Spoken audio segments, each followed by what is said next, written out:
El Dios de todos. Un camino espiritual para descubrir a Dios. Una nube blanca flota en el cielo, sin tiempo, porque carece de futuro y de mente. Es aquí y ahora. Cada momento constituye la eternidad total. Pero, como la mente no puede existir sin objetivos, sigue creando objetivos. Si los así llamados objetivos mundanos se pierden, la mente crea objetivos religiosos, objetivos de otro mundo. Si el dinero ya no sirve, entonces resulta útil la meditación. Si el así llamado mundo de la competencia, de la política, ya no sirve, entonces adquiere importancia otro mundo de nueva competencia, de religión, de logros. Pero la mente siempre aspira a encontrar algún sentido, algún objetivo. Y, para mí, solo puede ser religiosa una mente que no tiene objetivos. Pero eso significa que la mente ha dejado de ser una mente. Piénsate a ti mismo como una nube blanca, sin mente. Lo invisible. Hay un descubrimiento muy sutil de Oriente, y es el siguiente: si te identificas con el punto inmóvil, nunca conocerás a Dios. Conocerás el yo, pero nunca a Dios. Y hay muchas tradiciones, en particular jainistas, que se identificaron demasiado con el yo, y entonces decían que no había Dios, que el yo era el único Dios. Hay dos orillas, y tú estás en algún lugar intermedio entre las dos, ni en movimiento, ni quieto. Esta es la trascendencia última. A esto llaman Brahma los hindúes. Esfuerzo y falta de esfuerzo, movimiento y ausencia de movimiento, actividad y falta de actividad, la materia y el alma, estas son las dos orillas. Y, entre estas dos orillas, flota lo invisible. Estas dos son visibles, y entre ellas flota lo invisible. Eso eres tú. Tatuamasis Vedketu, dice la Upanishad.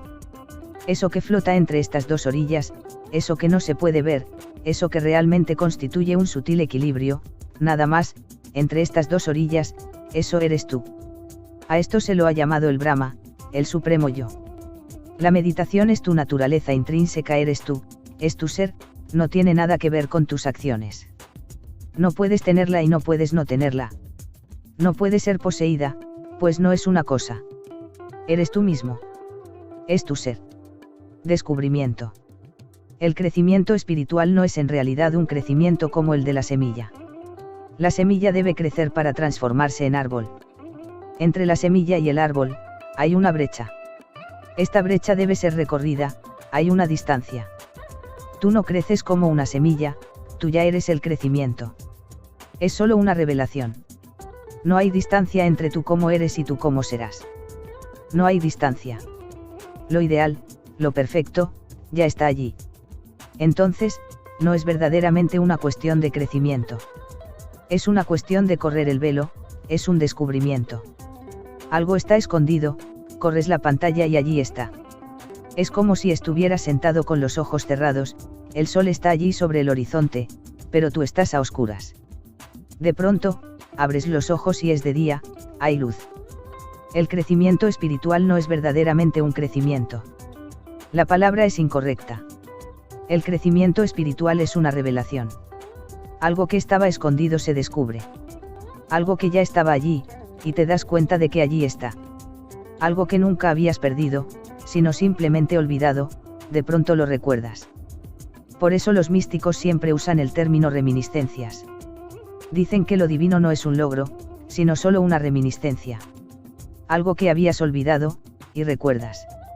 Dios te atravesará sin impedimentos. Dios puede moverse a través de ti, entrar y salir, no hay nadie que genere una barrera. Cuando te abandonas, te abres a las fuerzas divinas. Después de eso, todo sucede en forma espontánea.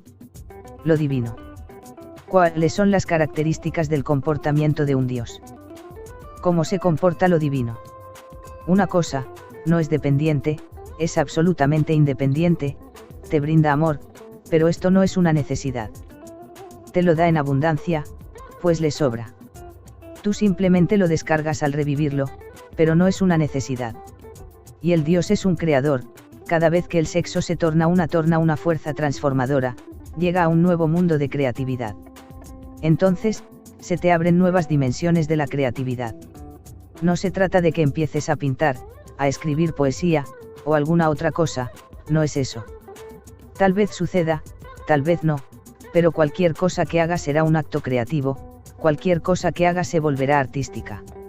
Hasta Buda, sentado bajo el árbol Bodhi sin hacer nada, es creativo.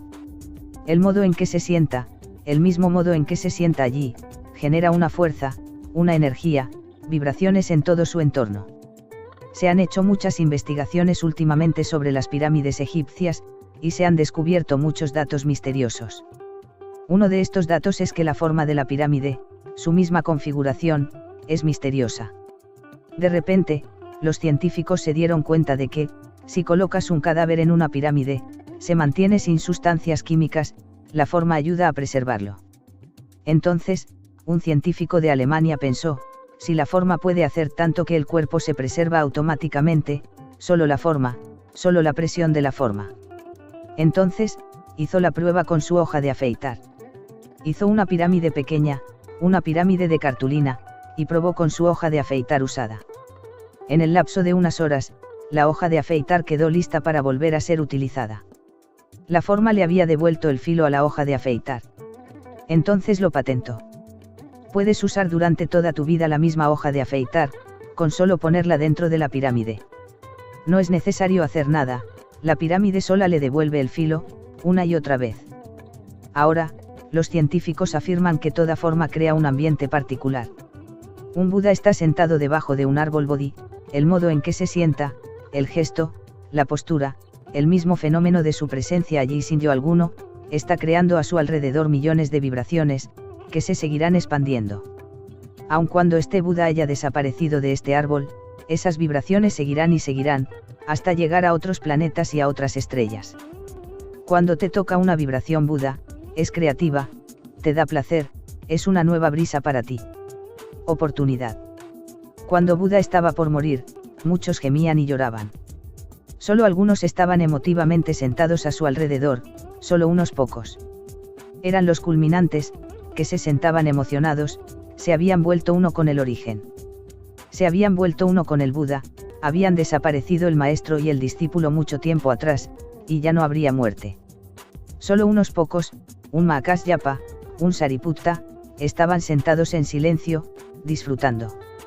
Hasta Ananda, el principal discípulo de Buda, lloraba y gemía. Buda abrió los ojos y le preguntó, ¿por qué lloras, Ananda?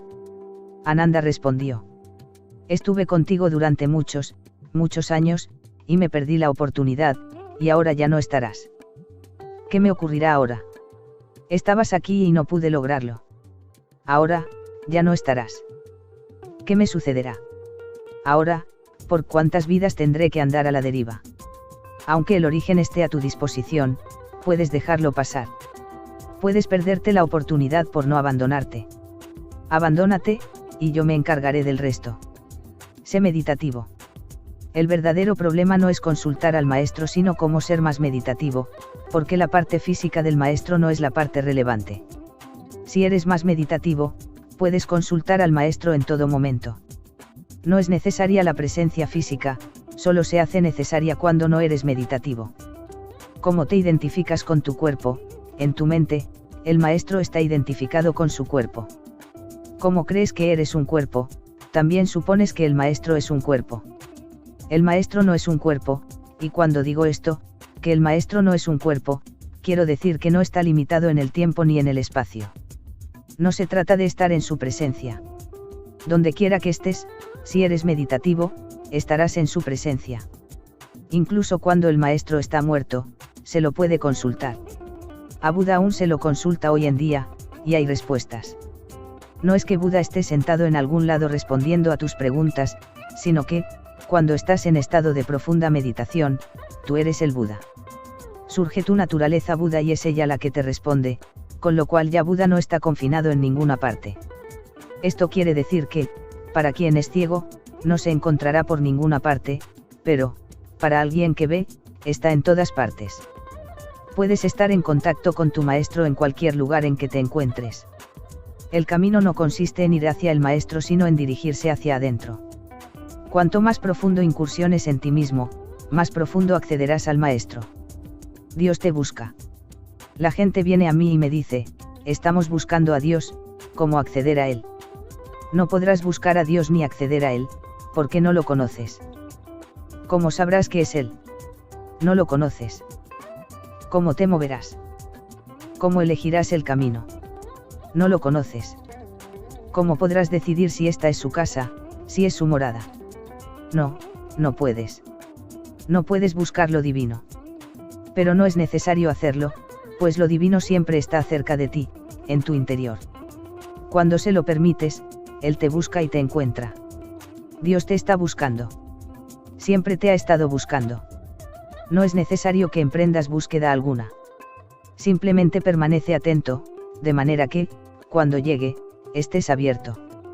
Muchas veces aparece y golpea a tus puertas, pero estás profundamente dormido, o incluso, si escuchas los golpes, los interpretas a tu manera. Piensas, es el viento que sopla fuerte y veloz, no es necesario perturbar mi sueño.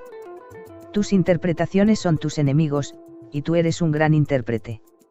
Lo que sea, lo interpretas enseguida, tu mente comienza a funcionar para pulirlo y, de inmediato, lo modificas. Lo coloreas, le das un significado distinto, que antes no tenía. Te proyectas a ti mismo en esto, lo destruyes. No digo que no utilices tu mente, sino que no seas usado por ella. Justamente en este momento, la mente es el amo y tú el esclavo. La verdad. Lao Tse dice que la verdad no puede ser dicha y que, en el momento en que uno la dice, ya la ha falsificado. Las palabras, el lenguaje, la mente son completamente incapaces. Desafía a la razón, desafía a la personalidad orientada por la razón, desafía al yo. No puede ser manipulada. Encontrar la verdad es por completo imposible para la razón. Esto es lo primero que hay que comprender y, cuanto más profundamente lo entiendas, más posibilidades tendré de señalarla.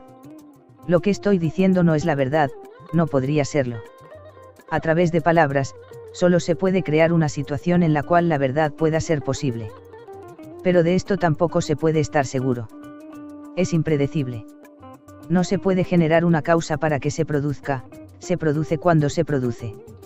Lo único que podemos hacer es estar dispuestos a ella. Tus puertas deben estar abiertas. Cuando golpee a tu puerta, debes estar allí presente. Si estás presente, disponible, receptivo, puede producirse.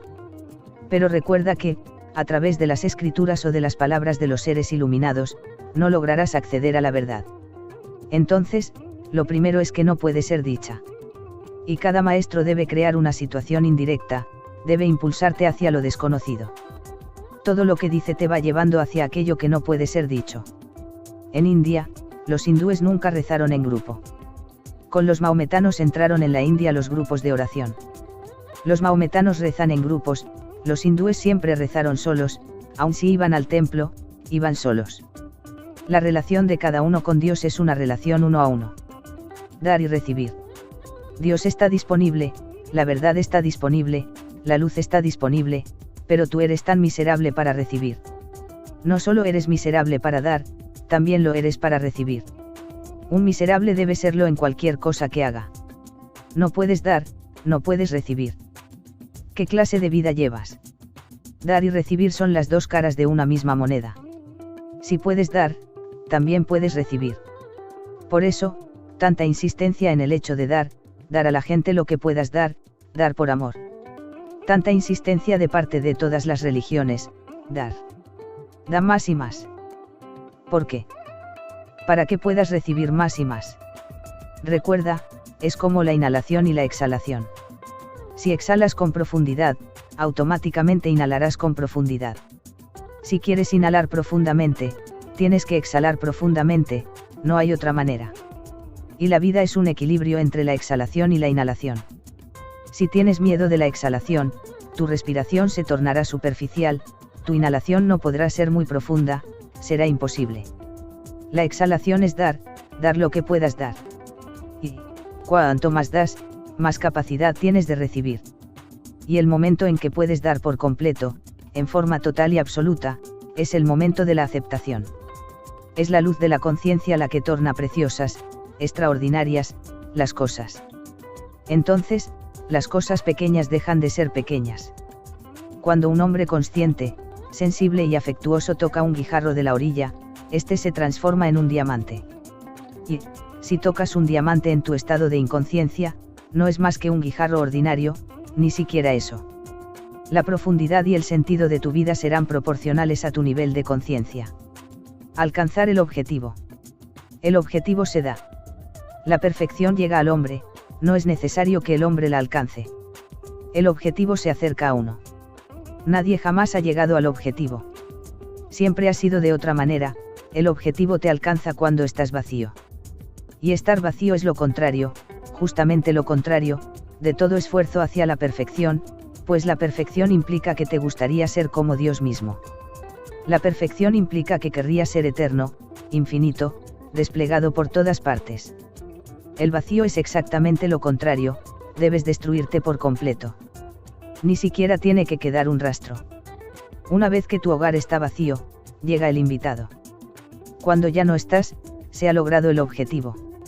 Entonces, no hagas de la perfección tu objetivo, este se da en forma indirecta.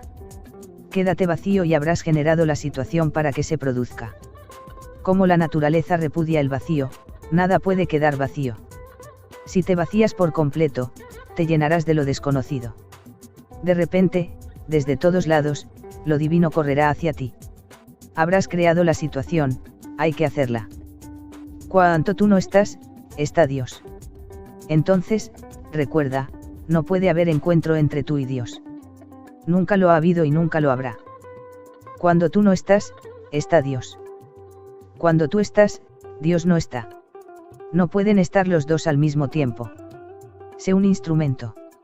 Si puedes retirarte del camino, todo tu ser dirá, una obra maestra. Tú te vuelves una obra maestra. Hay dos clases de creadores en el mundo. Unos trabajan con objetos, un poeta, un pintor trabajan con objetos, crean cosas.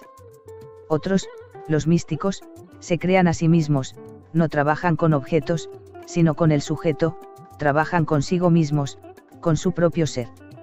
Y entre esta clase está el verdadero creador, el verdadero poeta, porque él se transforma a sí mismo en una obra maestra. Esto es lo que Krishna le dice a Arjuna, haz lo que se te ocurra. Haz lo que la situación exija, y olvida al actor del hecho. No pienses yo lo estoy haciendo, sino más bien, Dios lo está haciendo por mi intermedio. Otra manera de decir lo mismo, que Dios lo está haciendo por mi intermedio, es la siguiente: soy solo un nimita, un instrumento, un medio, un vehículo. No soy más que una flauta, vacía por dentro, nada sustancial. Dios sigue cantando, produciendo nuevos ritmos y creando nuevas canciones. Soy solo un medio, una caña de bambú. Un sannyasin es una caña de bambú, un medio. No está allí. Muchas cosas suceden a su alrededor y por su intermedio, pero él no está allí. Transfórmate en un sannyasin, porque esto es hermoso. Tontería. Te he conocido a una mujer, y no una mujer del montón, una profesora de una universidad. Había meditado una vez, y vino y me dijo, aún no he descubierto a Dios. Una sola meditación. ¿Cuánto exiges de Dios? Solo por sentarte tontamente durante unos 40 minutos, y estarás sentado tontamente, porque un tonto no puede sentarse de otra manera. Puedes aparentar ser un Buda, pero se trata de algo meramente superficial. Por dentro circula y dialoga el tonto. Adentro de ti hay un mono. Puedes controlar tu cuerpo, pero el mono que hay dentro salta permanentemente de una rama a otra y parlotea permanentemente. Por eso, siempre pienso que Darwin debía tener razón. No sé si su teoría es científicamente correcta o no, pero, desde el punto de vista espiritual, cuanto más observo al hombre, más convencido estoy de que debía tener razón. El hombre tiene que derivar del mono porque, en el fondo, sigue siendo un mono. Solo la superficie ha cambiado, solo el cuerpo es algo diferente, pero la mente es igual. Y solo por sentarse una vez puede alguien empezar a esperar lo infinito. Nadie parece estar relajado. Si estuvieras relajado, no habría necesidad de meditar, ya que la meditación es terapéutica, es una medicina.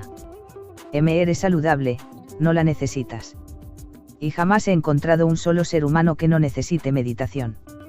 Esto quiere decir que la humanidad entera está enferma, toda la Tierra es un gran hospital. Trata de verlo. Sin jerarquías. En la última noche, Cuando Jesús estaba por partir y casi estaba establecido que al día siguiente lo matarían, los discípulos le preguntaban: en el reino de Dios, estarás sentado a la derecha de Dios. ¿Dónde nos sentaremos nosotros? ¿Dónde? No estaban preocupados por Jesús, porque iba a morir al día siguiente, esto no los inquietaba. Lo que les preocupaba eran sus posiciones, 12 apóstoles, ¿en qué orden jerárquico? Por supuesto, Jesús se sentaría a la derecha de Dios, hasta allí, podían tolerar, pero ¿quién estaría al lado, quién después, y después? La política no te abandona hasta el final. Esta mente es política, no religiosa. A la política le interesa saber quién eres en el orden jerárquico. A la religión no le preocupa quién eres, la religión no tiene jerarquías porque solo entra a la religión quien se ha transformado en nadie. Entonces, ¿cómo podría existir una jerarquía? Solo ingresa quien se ha dejado atrás a sí mismo. Soy la nube blanca, y todo el esfuerzo es transformarte a ti también en una nube blanca que ande a la deriva por el cielo. Sin un lugar a donde ir, sin un lugar de procedencia, solo estar aquí en este preciso momento, perfecto. No te transmito ideal alguno. Creencia 1. La gente que dice que Dios existe no ha probado nada, y la gente que sostiene que Dios no existe tampoco ha probado nada. Porque Dios existe y no existe al mismo tiempo, vida y muerte, positivo y negativo, presencia y ausencia. Por eso no pudieron probar nada. Ambas partes discutieron esto continuamente. Pasaron millones de épocas y nunca se ha llegado a ninguna conclusión a través de una argumentación filosófica. Puedes seguir y seguir, si tienes una mente ágil, puedes seguir y seguir. La mente nunca arriba a ninguna conclusión, no puede hacerlo. Elige una parte y la otra está comprometida en ella, no puedes negarla. La gente que dice que Dios no existe, si verdaderamente cree que no existe, ¿por qué se preocupa? Y se molestan todavía más, discuten continuamente, escriben grandes libros, dedican toda su vida a demostrar que Dios no existe. ¿Qué clase de tontería? Si Dios no existe, ¿por qué malgastar toda tu vida para demostrarlo? ¿No crees en Dios? Eso no es un impedimento para la meditación. ¿No crees en el alma? Eso no es un impedimento en la meditación. ¿No crees en nada? Eso no es un obstáculo. Puedes meditar, pues la meditación simplemente indica cómo acceder al interior de uno mismo, si hay o no un alma, no tiene importancia, así como no la tiene si existe o no un Dios. Creencia 2. Conozco a un hombre que escribió continuamente en contra de Dios, durante 30 años. Vino a verme y dijo: me gustaría tener un debate contigo. Le respondí: no es posible, porque diré que sí a cualquier cosa que digas. Exclamó: a cualquier cosa que yo diga. ¿Qué quieres decir? Me pasé 30 años tratando de demostrar que Dios no existe. Le dije: si Dios existe o no, es irrelevante. Pero ¿por qué has desperdiciado 30 años? Ahora ¿quién te los va a devolver? No hay Dios, así que ni siquiera puedes pedirle otra vida. ¿Pero por qué te preocupas? Es una obsesión. Estás neurótico. Si Dios no existe, simplemente deja de lado la idea y vive. No respondió. Tengo que demostrarlo para convencer a los demás. Pero, si Dios no existe, deja que los demás crean. ¿Por qué preocuparte tú? Él estaba preocupado, terriblemente preocupado. Dios era una obsesión en su aspecto negativo. Y después hay gente que continuamente demuestra que Dios existe. También pierden el tiempo. Si Dios existe, ámalo. Si no existe, vive su ausencia. ¿Por qué preocuparse? ¿Te preocupa que Dios no exista? Hay gente que se preocupa porque Dios tiene que existir. Se la pasan haciendo que los demás crean, tratan de convencerlos. ¿A quién tratan de convencer? No es un diálogo, es tú un monólogo. Todo lo que intentas demostrar es en verdad tu desequilibrio interior. Te gustaría que el otro no existiera. Entonces, podrías sentirte en equilibrio. El punto medio. La conciencia es el punto medio. Entonces, a veces, cuando es necesario, abres la mano, y a veces, cuando es necesario, cierras el puño. No te haces adicto al puño apretado ni a la mano abierta. No tienes adicciones ni neurosis.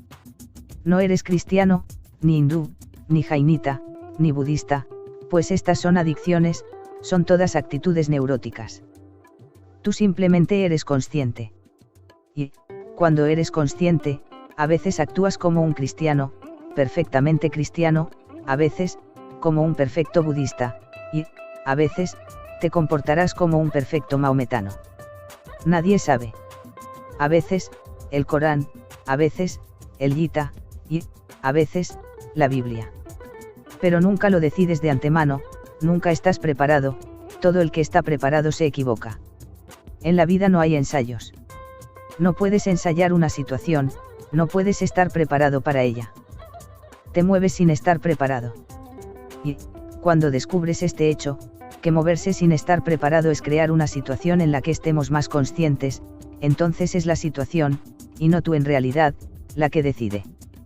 Todo, tú y la situación total, se juntan y ocurre. Tú no eres el que decide y tampoco eres la víctima. Actuaste como la unidad orgánica de la existencia lo decidió en ese momento. No eres responsable, no hiciste nada, solo fuiste el vehículo. Este es el punto medio. Ser testigo, estar alerta, actuar conscientemente, con atención, es el punto medio. Entonces recuerda, no trates de encontrar un punto medio fijo. No hay dónde hallarlo. Y nadie más puede decidir por ti. Ni siquiera tú puedes tomar decisiones para el futuro. Estos son todos trucos de la mente que te neurotizan. Solo muévete sin estar preparado. Esta es la preparación, muévete sin estar preparado, muévete y deja que las cosas pasen. Solo conserva la conciencia y deja que las cosas decidan por sí mismas. Y te digo que, cuando estás consciente, todo encaja. De repente, todo encaja en el cosmos, no es un caos. A partir de eso desconocido, ocurre lo correcto. Si tú decides, a partir de ti, se produce lo incorrecto. Solo sé y contempla. Ser es no hacer, y contemplar es también no hacer. Te sientas en silencio sin realizar actividad alguna, siendo testigo de todo lo que suceda. Las ideas darán vueltas en tu mente. Puedes sentir cierta tensión en algunas partes del cuerpo, te puede doler la cabeza. Solo sé testigo de lo que pase, no te identifiques con eso. Observa, sé como un observador que desde la montaña contempla lo que sucede en el valle. Es un don, no un arte. Tu verdadero centro. Más allá del cerco existes, como existes dentro del cerco, y tu mente consciente es solo una parte, una décima parte de todo tu ser, los 9 décimos restantes te esperan en la oscuridad. Y, en algún lugar de esos 9 décimos, se esconde tu verdadero centro. Uno debe ser audaz, valiente. Uno tiene que dar un paso hacia lo desconocido. Durante un tiempo, todos los límites se pierden. Durante un tiempo, te sentirás confundido. Durante un tiempo, te sentirás muy asustado y conmovido, como si hubiera habido un terremoto. Pero, si tienes coraje y no te echas atrás, si no vuelves al yo y sigues hacia adelante, hay un centro oculto dentro de ti que has estado cargando durante varias vidas. Es tu alma, el Atman, el propio ser. Una vez que te acercas, todo cambia, todo se vuelve a acomodar. Pero este acomodamiento ya no lo lleva a cabo la sociedad. Ahora, todo se transforma en un cosmos, no en un caos, surge un nuevo orden. Pero ya no es el orden de la sociedad, es el orden de la existencia misma. Es lo que Buda llama Dhamma, Lao Tse llama Tao y Heráclito llama Logos. No es algo creado por el hombre, es el orden propio de la existencia misma. Entonces, de repente, todo vuelve a ser hermoso, y, por primera vez, verdaderamente hermoso, porque las cosas creadas por el hombre no pueden ser hermosas. Cuando mucho, puedes ocultar su fealdad, nada más. Puedes decorarlas, pero nunca pueden ser hermosas. La diferencia es igual a la que existe entre una flor de verdad y una de plástico o de papel. El yo es una flor de plástico, muerta. Parece una flor, pero no lo es. En verdad, no se puede decir que sea una flor. Aun desde el punto de vista lingüístico, es incorrecto llamarla flor, pues una flor es algo que florece. Y este objeto de plástico es solo una cosa y no algo que florezca. Está muerta, no tiene vida. Tú tienes dentro un centro floreciente. Por eso los hindúes lo llaman flor de loto, porque florece. Hablan de la flor de loto de 1000 pétalos, 1000 significa infinitos pétalos. Y sigue floreciendo, nunca se detiene, nunca muere. El último lujo. En ningún otro lugar del mundo hay ahora un interés tan profundo en la religión como en América. Así tiene que ser. Si les preguntas a los pobres hindúes por qué vinieron a la India tantos occidentales, simplemente piensan que están locos, nada más. Estoy aquí, en Pune. ¿Cuánta gente ves aquí de Pune? Ni siquiera una persona que puedas reconocer. Simplemente, se preguntan por qué estos locos vinieron de Occidente para escucharme. Deben haberse vuelto locos, o tal vez yo los haya hipnotizado, pero algo debe andar mal. Ni siquiera necesitan molestarse en venir y escuchar, para ver si algo anda mal o no. Ya están convencidos de ello. ¿Por qué? No son ricos ni exitosos, no están establecidos. Cuando fracasas en este mundo. Primero, luchas por triunfar en este mundo materialista, cuando lo logras, esperas triunfar también en el otro mundo. Entonces, este es mi punto de vista, que solo un país rico puede ser religioso. A veces, las personas pobres pueden ser religiosas, porque los individuos pueden ser excepciones, pero las masas, nunca. A veces sucede que una persona pobre se vuelve religiosa y logra acceder a lo esencial, Nanak, Kabir, Jesús, pero por lo general las masas no pueden ser religiosas, salvo que estén establecidas. La religión es el último lujo. Y no lo digo en tono de condena. Es así, hay que poder afrontarla. Y, cuando lo tienes todo y sientes que no tienes nada, surge por primera vez un profundo interés por buscar lo desconocido. La religión torna la vida como un misterio. ¿Qué puedes hacer con un misterio? No puedes hacer nada por el misterio, pero puedes hacer algo por ti. Puedes tornarte más misterioso, y entonces lo semejante puede unirse a lo semejante, lo equivalente puede unirse a lo equivalente. Religiosidad. La gente acude a mí y me pregunta si Dios existe o no. ¿Qué vas a hacer con Dios? Déjalo tranquilo. ¿Qué vas a hacer? Si existe, ¿qué vas a hacer? Si no existe, ¿qué vas a hacer? Parece que tu mente no estuviera enfrentando sus verdaderos problemas, y los estuviera evitando a través de problemas imaginarios. Dios es un problema imaginario para ti. La furia, el yo, el sexo, la pasión, el odio, esos son problemas reales. Pero no preguntas por ellos, preguntas por Dios. ¿Qué tienes que ver con Dios? No hay relación alguna. Veo a gente que cree en Dios y a gente que no cree. No encuentro diferencia alguna. Puedes darte cuenta de si un hombre es ateo, solamente a través de su conducta. No. ¿Cómo puedes saber si este hombre cree en Dios y aquel no cree? Los dos se comportan de la misma forma. Si los insultas, ambos se enojarán. ¿Cuál es la diferencia? Si hieres sus yous, los dos se volverán locos, entonces, ¿dónde entra Dios? Es una trampa, tratas de evitar los verdaderos problemas. Las palabras Dios, moksha, verdad son como mantas con las cuales cubres todos los problemas y los ocultas. No son problemas, son mantas. Y quienes responden a estas preguntas contribuyen a que eludas la realidad. Entonces, recuerda, no ha existido jamás una época específicamente religiosa ni antirreligiosa, no puede haberla. La gente piensa así porque esto también le aporta ilusiones yoicas. En la India, la gente cree que, en los viejos tiempos, en las épocas antiguas, hubo una era religiosa sobre la tierra, y que aflora todo se ha corrompido, y esta sería la era más oscura. Esto carece totalmente de sentido. Ninguna época es religiosa, ninguna época es antirreligiosa. La religiosidad no tiene nada que ver con el tiempo, sino con las características de la mente. Autoinconsciencia. La ira está allí, si te das cuenta, desaparece. El amor está allí, si te das cuenta, se cristaliza más. Entonces, el amor es parte de la existencia, y la ira, parte del sueño. Si no tienes conciencia, existes, si tomas conciencia, te disuelves, ya no estás allí, entonces Dios existe. Y ambos no pueden existir juntos, es tú o Dios. No hay alternativa y no hay compromiso posible. No puedes decir, 50 y 50, un poco yo y un poco Dios. No, no es posible. A ti no se te encuentra fácilmente, y a Dios sí. Entonces, autoconciencia no es la expresión correcta, pues en ella se emplea la palabra conciencia y se trata de un estado muy inconsciente. Sería mejor, si me permites, llamar a la autoconciencia, autoinconsciencia. Cuando sientes que algo está mal. Dice Chuang Tzu, si el zapato no te entra, tomas conciencia del pie. Si el zapato te entra, te olvidas del pie. Por un dolor de cabeza, adquieres conciencia de la cabeza. Si desaparece el dolor de cabeza, ¿dónde está la cabeza? Junto con el dolor de cabeza, desaparece también la cabeza. Cuando algo no anda bien, se vuelve como una herida. Cuando estás enfermo, existe la así llamada autoconciencia.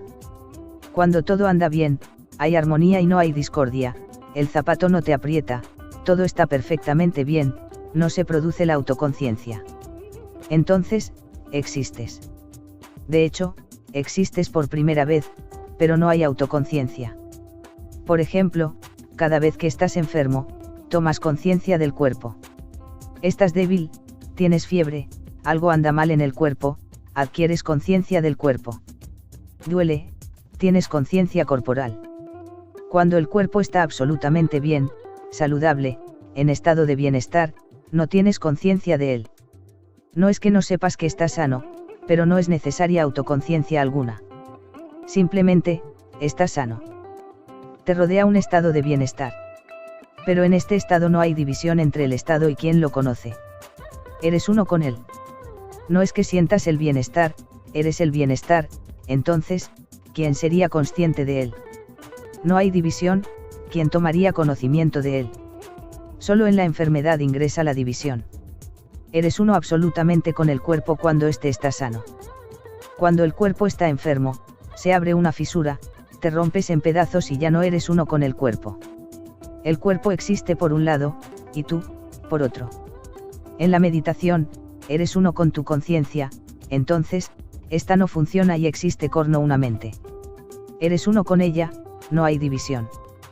Cuando no hay división y aparece la unidad, toda la autoconciencia desaparece. Déjame que lo repita, porque puedes malinterpretarlo, no es que desaparece el yo, solo desaparece la autoconciencia. Conciencia del tiempo. El hombre moderno está más lejos de Dios, no porque sea más materialista.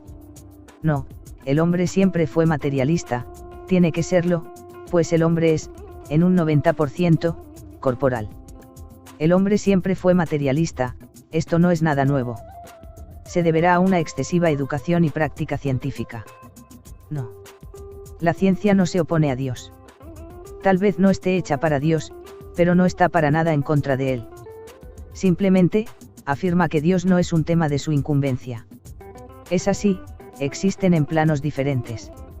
La ciencia no puede ni aceptar ni rechazar a Dios, porque no están en la misma dimensión, las dimensiones difieren. Entonces, no es la ciencia la que hizo ateo al hombre.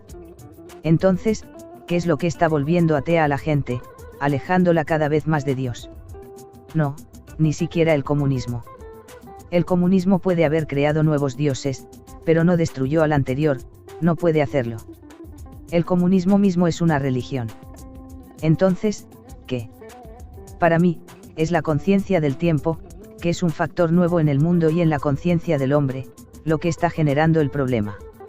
Cada vez que sientes que no estás preparado, te encuentras sencillamente huyendo. Siempre que estás preparado, te sientes cómodo, seguro. Pero no estás aquí a la búsqueda de seguridad, y yo no estoy aquí para dártela.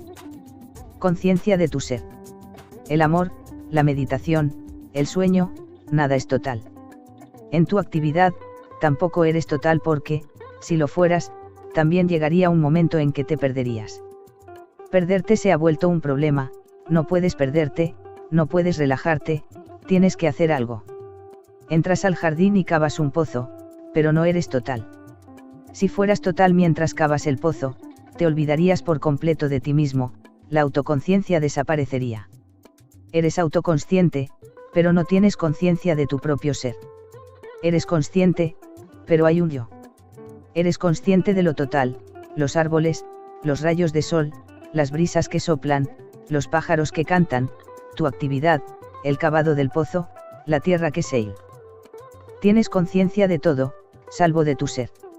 Si tomas conciencia de tu ser, en ese momento tendrás una sensación orgásmica. Es como el amor profundo, es como el sueño, es como la muerte.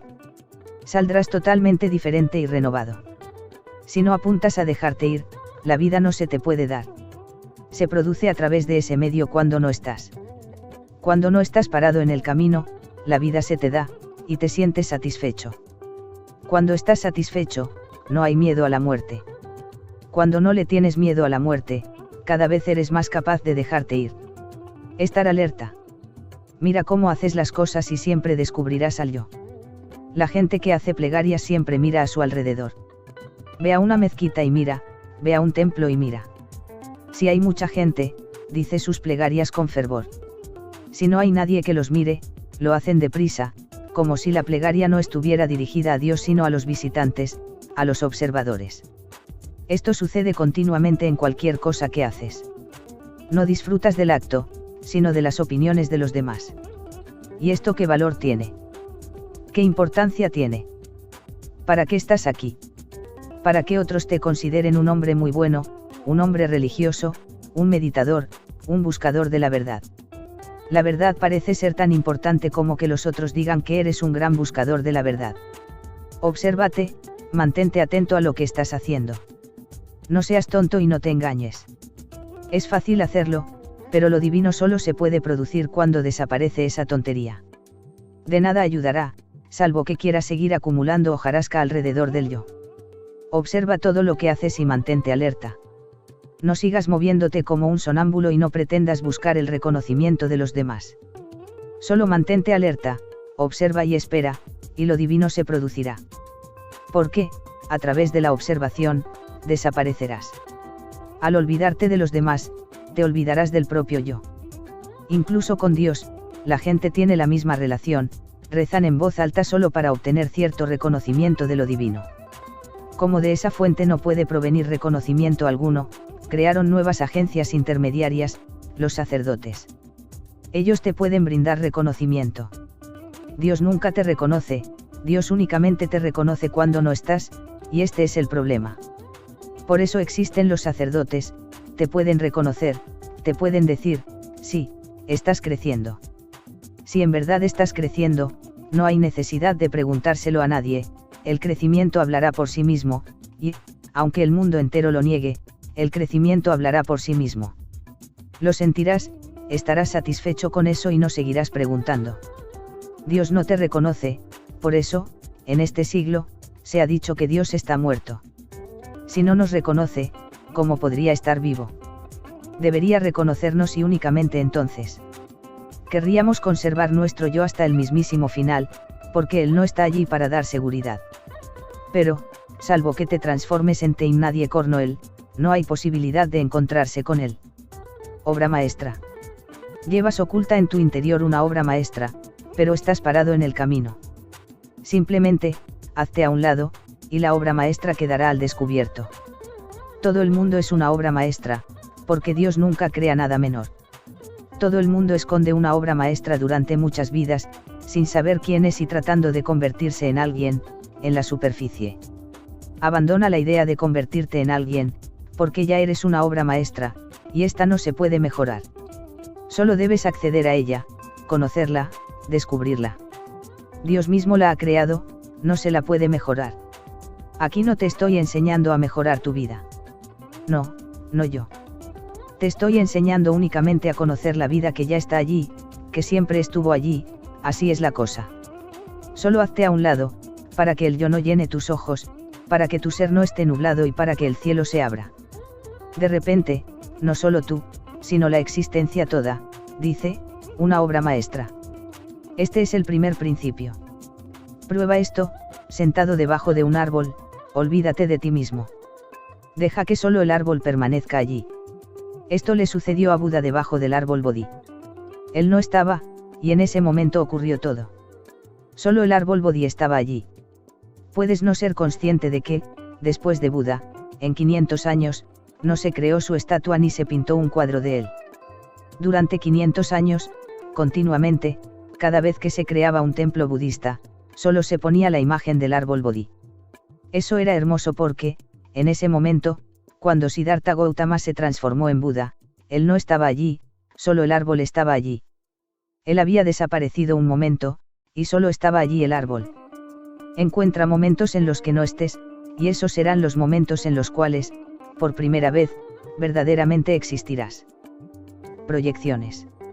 Un hombre comprensivo nunca está feliz ni triste, no siente angustia ni placer, y ese es el placer. Simplemente existe, sin ninguna proyección. Nada puede hacerlo más feliz, y nada puede hacerlo más infeliz. Está simplemente en un estado de profunda satisfacción por primera vez, nada lo molesta, y puede ver qué es la existencia. Quienes han visto así, sin la mente, dicen que el mundo no existe, pero Dios sí existe. El mundo es una proyección, Dios no es una proyección, Dios es la realidad. Y te la estuviste perdiendo. Te la estuviste perdiendo con tus proyecciones, ves otra cosa, lo que quieres ver. No existe una mujer ni existe un hombre. Existe la mujer porque tú eres sexual. Si en tu interior desaparece el sexo, desaparece la mujer. Pero quedará alguien, tu esposa no va a desaparecer en el aire. Quedará ahí, pero ya no será una esposa, ya no será una mujer. De pronto, desaparecen todas las proyecciones, y está Dios. Tu mujer se transforma en un Dios, la roca se transforma en un Dios. La existencia es Dios, la existencia es divina, pero no lo puedes ver, porque es la pantalla sobre la cual se depositan todas tus proyecciones. Por eso, los Budas siempre dicen que, si tienes cierto deseo, no puedes acceder a la verdad, porque todo deseo la colorea.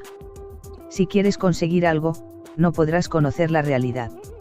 El esfuerzo mismo por lograr algo, un deseo, la colorea.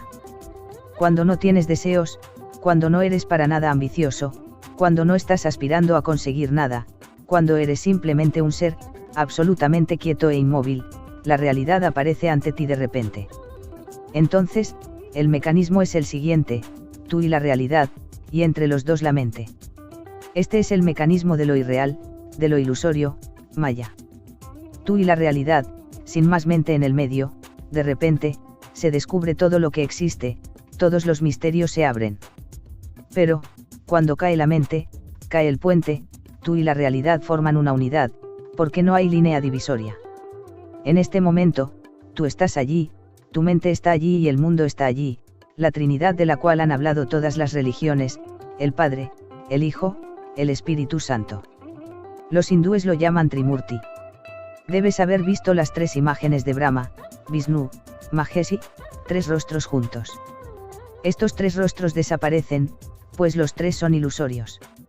Oculta detrás de estas tres caras, hay una sola. Con esa no hay objeto ni sujeto, simplemente, ves lo que existe.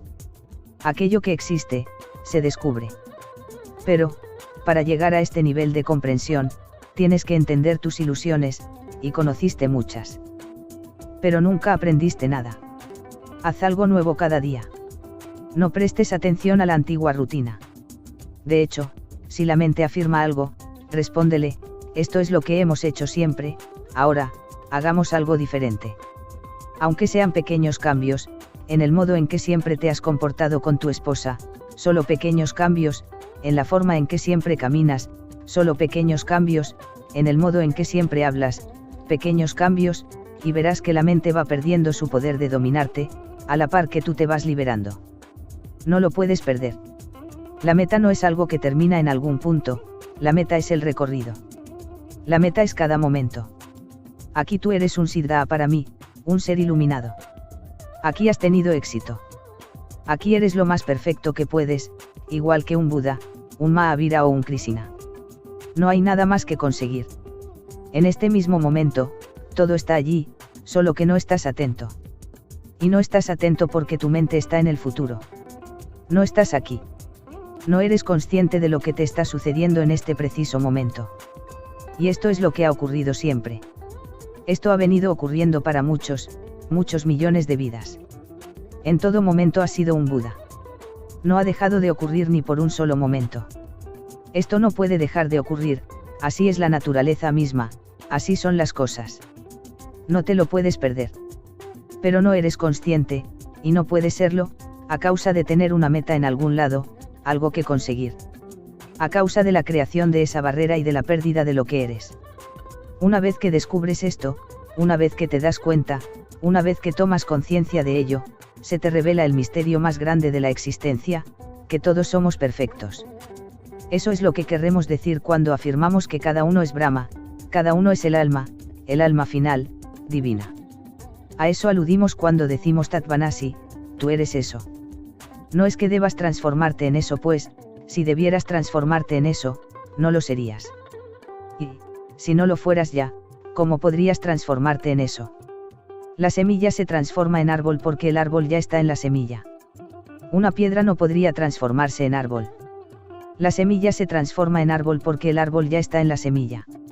Entonces, no es una cuestión de transformación, es una cuestión de revelación.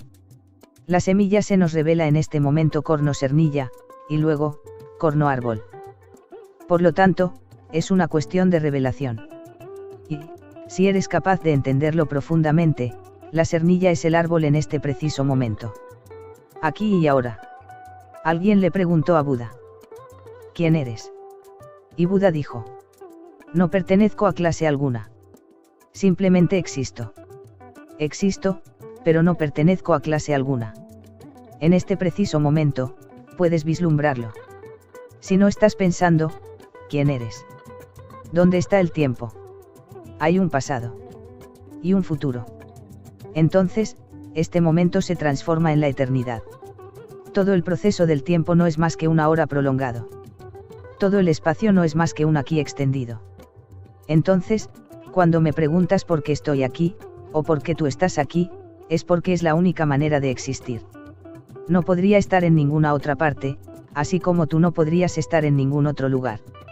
Así es como nos hemos reunido. Tal vez no puedas verlo bien ahora. Para ti, los nexos no están tan claros, porque tu propio inconsciente no te resulta tan transparente, ya que no te conoces del todo.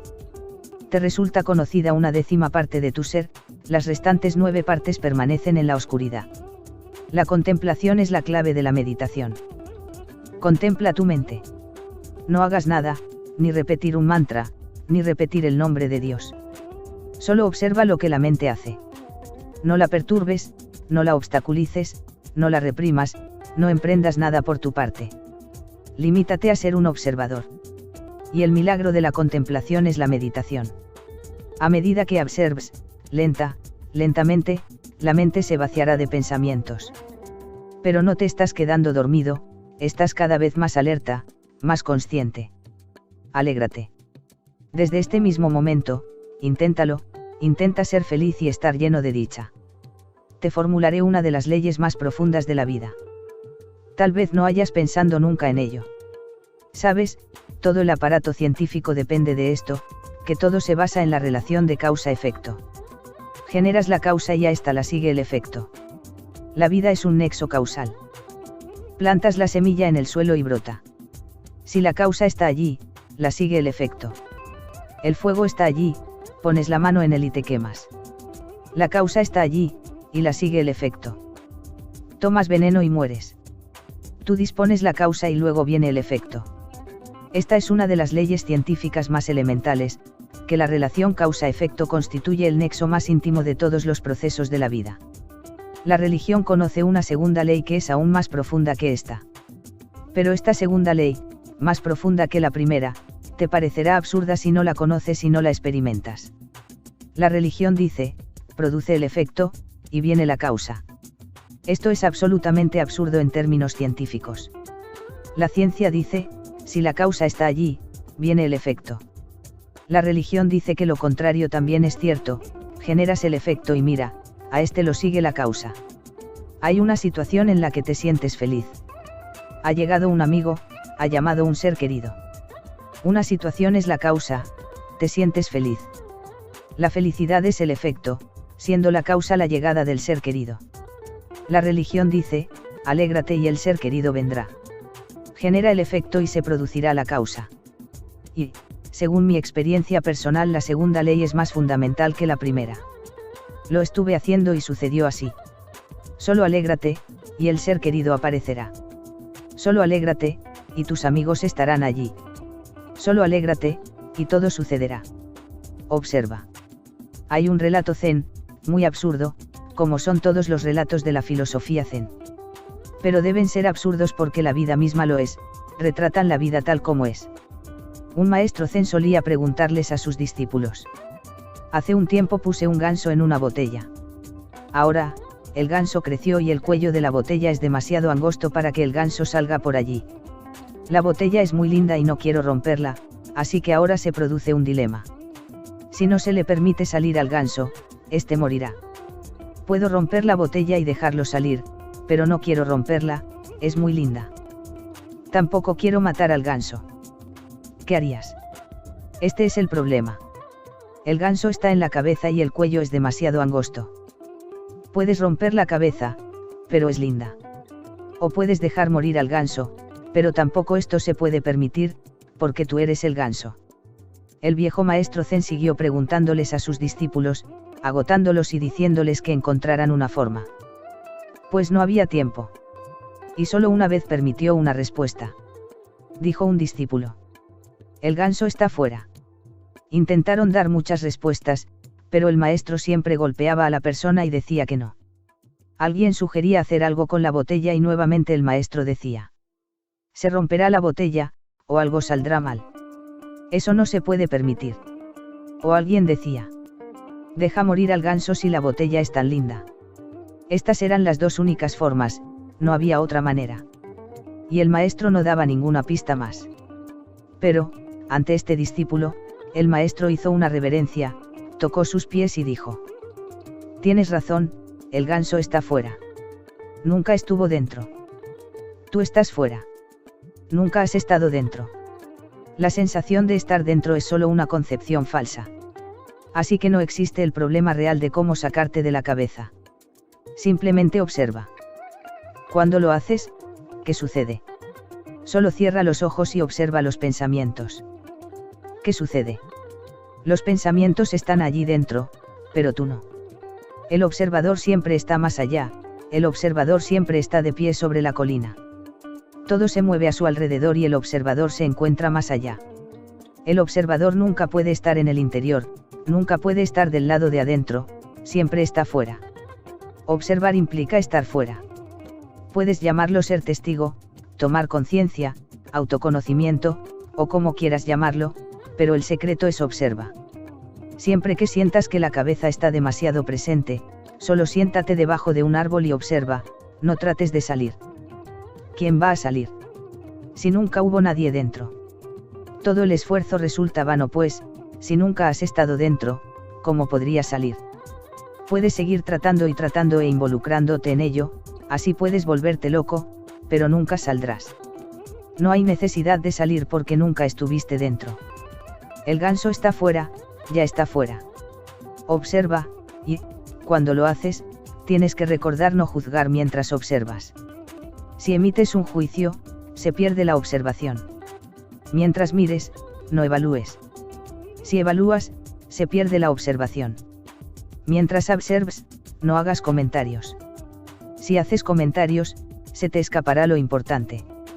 Cuando observes, simplemente observa, un río que corre, el fluir de la conciencia que circula, pensamientos atomizados flotando como burbujas, y tú sentado a la orilla, contemplando. El río sigue y sigue y sigue. Tú no afirmas que está bien ni que está mal, tampoco dices si esto debería o no haber sido así. No afirmas nada, solo observas. No se te pide que hagas comentarios. No eres un juez, sino solo un observador. Entonces, fíjate qué sucede. Mirando el río, de repente estarás más allá, y el ganso estará fuera. Una vez que lo sabes, una vez que estás fuera, puedes quedarte fuera. Y luego puedes andar por la tierra sin cabeza. A todo el mundo le interesa cortarles la cabeza a los demás, eso no sirve. Ya se ha hecho demasiado. Córtate la tuya. Estar descabezado implica un estado de profunda meditación. Iluminación. La gente pasa permanentemente de un maestro a otro, esto es pasar de una esperanza a otra. Acuden a un maestro con la esperanza de lo que les dará a través de su gracia, de que por medio de su energía eso sucederá. Entonces, lo intentan y esperan con la mente muy forzada, ya que una mente llena de esperanzas nunca puede estar relajada, con la mente muy impaciente, ya que una mente llena de esperanzas nunca puede ser paciente. Y luego comienzan a sentirse incómodos porque eso no se produce. Entonces, este maestro no sirve, deben pasarse a otro. No es un pasaje de un maestro a otro, es un pasaje de una esperanza a otra. La gente se pasa de una religión a otra, se convierten por la esperanza. Puedes seguir haciendo lo mismo durante muchas vidas. Has estado haciéndolo. Ahora, intenta verlo. No es una cuestión de un maestro ni de un método correcto. Es una cuestión de discernimiento directo, de penetración inmediata de lo que está sucediendo, de por qué tienes esperanzas y de por qué no puedes no tenerlas. ¿Y qué has ganado con todas tus esperanzas? Observa. Cae por sí solo. Ni siquiera es necesario que te desprendas de ello. Por eso digo que es fácil, aunque sé bien que es muy difícil. Es difícil para ti, pero, en sí, es fácil. El fenómeno es sencillo, tú eres difícil. Y esto puede suceder en cualquier momento. Cuando digo que esto puede suceder en cualquier momento, me refiero a que el fenómeno de la iluminación, del abandono del yo, no está causado por nada. No es necesaria causa alguna. No es el resultado de numerosas causas, no es un subproducto. Es un simple discernimiento. Puede ocurrirle a un pecador, puede no sucederle a un santo. Así que, en realidad, no hay condiciones necesarias. Si puede verlo, puede ocurrirle incluso a un pecador. Si abandona las esperanzas, si siente que no hay nada que obtener ni que lograr, si llega a ver que todo esto no es más que un juego absurdo, puede suceder. Puede no ocurrirle a un santo, porque el santo permanentemente trata de lograr cosas. Aún no está desesperanzado. Este mundo le resulta vano, pero otro mundo adquiere para él pleno sentido. Se da cuenta de que tiene que dejar la tierra, pero hay cielos más allá, y él tiene que alcanzarlos. Las esperanzas están profundamente arraigadas en ti. Cualquier cosa que se dice, la transformas en una esperanza. Eres una máquina de crear esperanzas, y esta máquina de crear esperanzas es el yo. Entonces, ¿qué hacer? En realidad, no hay nada que hacer. Solo necesitas tener los ojos más abiertos, la mirada más perceptiva, los ojos más penetrantes. Todo lo que se necesita es tener una mirada nueva de ti, de tu ser, de lo que has estado haciendo, de las esperanzas que has tenido. Una mirada nueva. Y te digo, en esa mirada nueva, en esa mirada inocente, el yo cae por sí solo, a su propio ritmo. Es el fenómeno más sencillo y, al mismo tiempo, el más difícil. Recuerda bien, no estoy creando en ti esperanza alguna. Amor. La persona que se guía por el amor es el religioso. Una persona guiada por el amor es alguien que no le tiene miedo al futuro, que no le teme al resultado ni a las consecuencias, alguien que vive aquí y ahora. Por eso, Krishna le dijo a Arjuna en el Gita, no te preocupes por el resultado. Eso es lo que hace una mente que se guía por el miedo. No pienses en qué resultará de ello. Solo quédate allí y actúa en forma íntegra. No calcules. Un hombre que se guía por el miedo está permanentemente calculando, planificando, haciendo arreglos, protegiéndose. Y así malgasta toda su vida. He oído la historia de un viejo monje zen. Estaba en su lecho de muerte. Había llegado su último día, y declaró que esa noche dejaría de existir.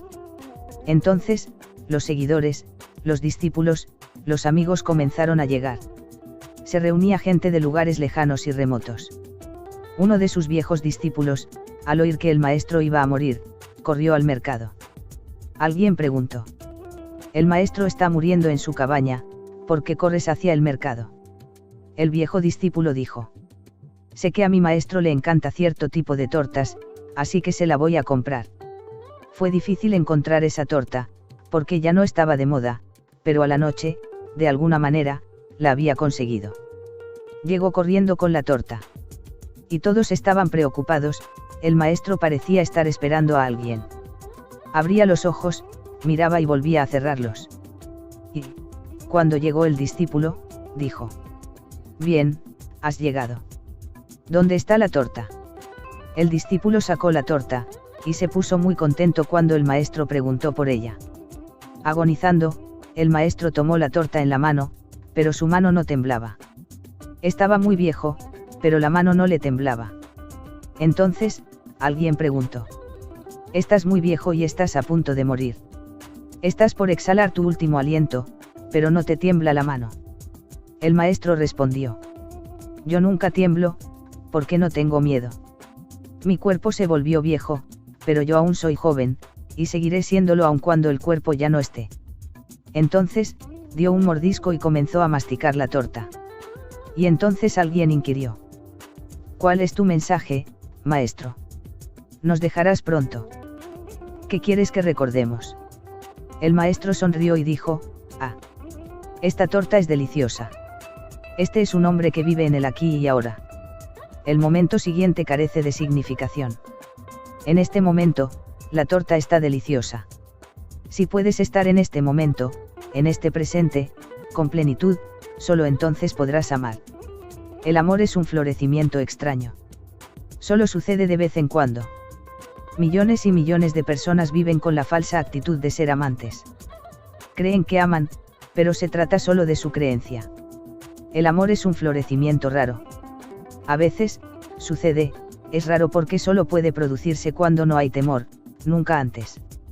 Esto quiere decir que el amor puede ocurrirle solo a alguien profundamente espiritual, a alguien religioso. El sexo es posible para todos, el conocimiento es posible para todos. Pero no el amor.